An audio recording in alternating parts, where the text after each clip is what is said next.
Namaskar, Jai Hind. Today we are going to see a very important update on the enemy's perspective about India. How Pakistan perceives India, especially in the last 10 years. This is an article which was done by one of our very renowned defense analyst and a writer. So it is purely Pakistan's perspective about India and its defense capabilities, especially the India's nuclear modernization. So let's see what it highlights. Now it says, see, India was a secular country. Now we have a right-wing government, a very nationalistic government. They are mentioning the 9-year rule of our Prime Minister Modi. That's the first one. Second, they say this government is very, very hostile towards Pakistan. They have displayed it in the last 9 years. SARC has been defunct now. Pakistan has been isolated globally. Even in a mild sporty event like cricket, they show their hostility towards Pakistan. This is charge number 3. And then they have say that the bilateral ties between India and Pakistan, even during peaks of terrorist attacks in India, we used to talk and we used to sort out things. But now the bilateral ties have come to absolute freeze. This government, the current BJP government, doesn't want to talk to Pakistan. Now they are coming to the concern. What's the biggest concern? The biggest concern is the modernization of India's nuclear program. So they say the world is busy with Russia, Ukraine. Once it was busy with Azerbaijan and Armenia. Then came disturbances in Africa. Before that it was COVID. Now it is Israel, Palestine. The world is actually forgetting to monitor India. India is creating a very nervous instability in South Asia region. We know we are very tensed globally. If you look at the analysis, the 3 countries which are neighbors who are all 3 are nuclear capable, which share boundaries. This is India, Pakistan and China. It's one of its kind. It's a most, I would say, a concerned area in terms of security point of view. It can flash up and can flare up anytime. Nothing is happening, that's a great thing, but it is because all 3 neighbors share boundaries and all 3 of them have nuclear weapons.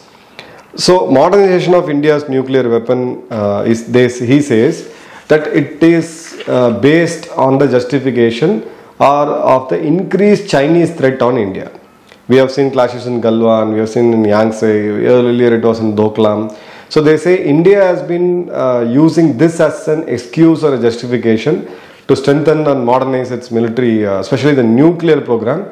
And the world's biggest power like US and the NATO nations are either watching it or they know what is happening and they are trying to ignoring it because they are busy elsewhere. The world is not looking at South Asia where it earlier used to be. This is like a baby, a thrown out kid from the school. It goes out of the school and stands and he does that some theatrics to gain attention. So that's what precisely these guys are doing now. But they also say that this is just an excuse that India's modernization of nuclear program is basis the Chinese threat, but it is actually actual objective is Pakistan. Now to strike this, the terrorist state, we don't need to build this many warheads and this thing. We have enough of missile at short-term and medium-term ranges and cruise missile ranges, which can pretty much take talk or it can attack any facility or any city in Pakistan. But it's like that same child, somebody is running at you. Actually is running at somebody behind you, but you tend to get scared and you run away. That's what Pakistan's observation on this is. But we should respect our enemies' point of view about us, what they perceive about us. Now they say Hindutva authoritarianism is a new norm. It has become in India. The secular forces are getting muffled and the Pakistan hostility is at the peak. We don't have ways to talk to them. They are becoming a great economic power. Their goodwill in the global scenario has increased. They are forming multiple alliances, going to those countries which formerly they never used to go. So they're building up alliances, building up this thing to make it a fractured multipolar world. That's what India is trying to aim at. And they are also advising their good friends, past good time friend Pakistan, America, that Americans are not aware. They are busy fighting wars across. They are just ignoring India's this thing. Now they are coming into technicality. So India, we have the short, medium and the long range missiles. Long range is like Prithvi and short range and medium range you have Agni and Prime, Agni's various variants and Prithvi and all these missiles. They say this short and medium range is targeted on Pakistan. Yes, that's the truth. It's targeted on Pakistan. And they also say that the asymmetry is getting more. Pakistan's military power vis-a-vis compared to for India is getting asymmetrically bigger. India is becoming a bigger power and Pakistan is doing nothing about it. And both these countries have a very, very opaque nuclear policy. Nobody discloses that I have this many nuclear weapons. They are quoting somebody else and they say with CIPRI and various other reports they say. So the logic which they are applying is India is producing these many number of nuclear capable missiles. So they should ideally be having this or producing this many number of nuclear warheads. Obviously, we are not going to develop a nuclear capable missile which is very, very expensive and put a non-nuclear warhead or even a bouquet or a flower to send it to Pakistan. It is going to be number of warheads is going to match the number of nuclear missiles, nuclear capable missiles.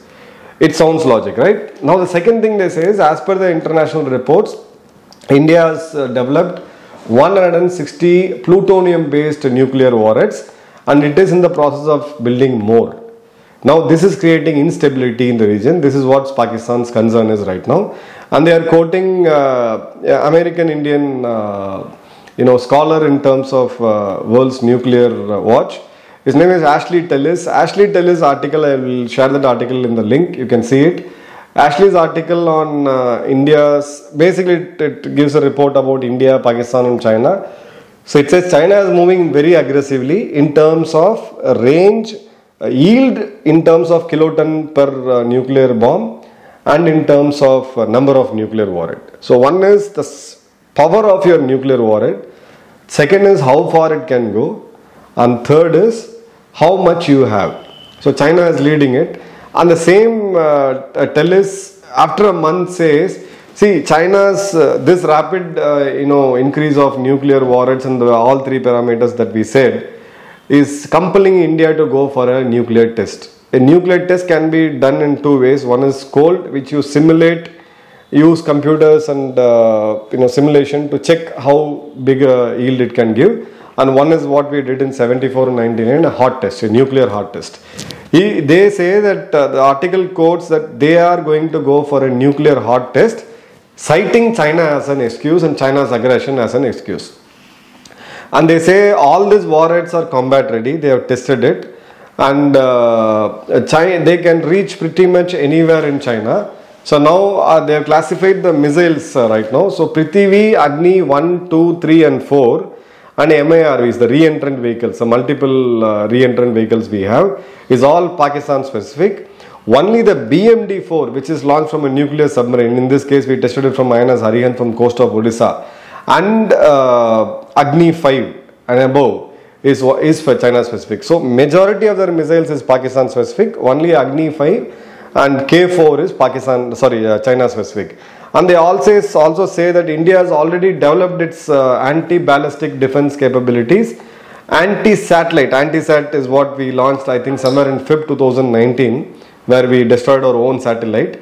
So India is capable of anti-satellite, India is also capable of anti-ballistic defense, India is also capable of anti-cruise missile defense. So these three defenses makes it literally impossible to Pakistan to fight a nuclear war with India. So that's their concern. This is what they say, the asymmetry is going up and up. And they also say, see, apart from all this, they also bought S-400s, we couldn't buy it. And S-400s are an effective proven system. Effectively they have used it in Ukraine, Russia has used it against Ukraine. So they say this is what it is. And they also mention about the second stage capability. So second stage capability in a simple sense, you have a land-based silo system where you open a silo and then the canister and the missile fires and hits your enemy. Then you have an aircraft which can go and deliver a nuclear load like in the way Hiroshima and Nagasaki it happened. And third, through a ship you can launch a nuclear device. The problem here is if all these three things can be neutralized with the current set of weapons and technologies our enemies have. So in that case our nuclear program gets defeated maybe in the first or second day of battle. If your enemy knocks off your canisters, knocks off your silos, it shoots down your aircraft and knocks off your ship, then how will you deliver this nuclear missile on your enemy? So that's where the second strike capability comes. That has to be hidden. So naturally it is going to be a submarine. Submarines are difficult to track. So you can launch a missile. That's what India tested with K4, which is equal to BMD version. It's a C version. So they said now they have a second strike capability also. And all this shows that India is gearing up for a hot test, which is a nuclear test. And they say US is not going to do anything because US is have gone so close to India because of its compulsions and its rivalry with China. So US-China rivalry, India has become the natural gainer. This Hindutva far-right government has effectively used it. They are citing examples for it. For example, India bought S-400 from from Russia, in spite of US offering them THAAD Patriot missile system. US didn't go for any sanctions. US didn't sanction India. It gave an exemption. But at the same time, their very close ally, who is also a NATO partner, Turkey, did buy the same S-400 from Russia, and they got sanctioned. So one of your closest ally is not getting sanctioned. One of a non-ally, who is more a strategic partner, who then used to be a kind of hostility, like India's relationship with US, they are able to bypass the sanctions because US now needs India more than any time. Second thing they are saying is US is not only going close to India because of compulsions, they also have signed the CATSA agreement. CATSA, we know, exchange of military bases. US military military can use the Indian military bases, vis-a-vis India can also use US military bases. So this is again has been done keeping China in mind. They say US-India closeness and proximity is getting more and more and more. And they were also cited one more example in case of this Niger's killing by the unknown gunman, which was later blamed them on India's intelligence agencies. Canada is their brother, it's their neighbor, they're very close, thick friends. But even in that, US didn't support Canada as much Canada would have desired. There was just a Andrew Blinken's we take it seriously kind of press release, and that's it. The story was over. America is not supporting them. So they said now when India goes and does a nuclear test again, America is not going to sanction India. It will brush off and it will. So that's a compulsion which India has put America in. Now they are advising Americans. Good. See, Pakistan is a security establishment and think tanks are now advising Americans. See what status you have got into. And it ends up with the sentence: weakness invites aggression. Pakistan is becoming weaker and weaker. India is becoming stronger and stronger.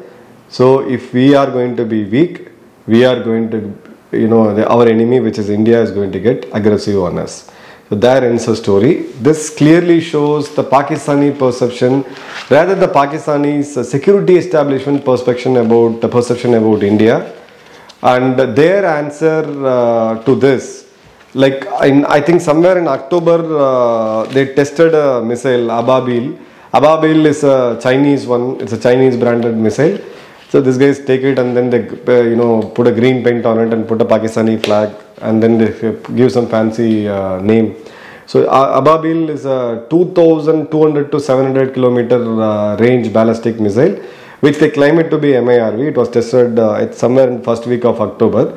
So that's the only defense, or I would say only offensive, ballistic offensive which Pakistan has. Shaheen, yes, they do have, but those missiles will be rendered useless with the indigenously going to be developed ballistic missile defense system, the existing ones, supplemented with S-400. So do pass on your comments. How do you feel about this? Does this research oriented article about the enemy's perception about India?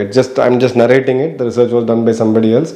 Is this okay for you? Do pass on your comments, but do like and share this video. This channel needs a lot of your attention and support. Please do that. Thank you all. Jai Hind.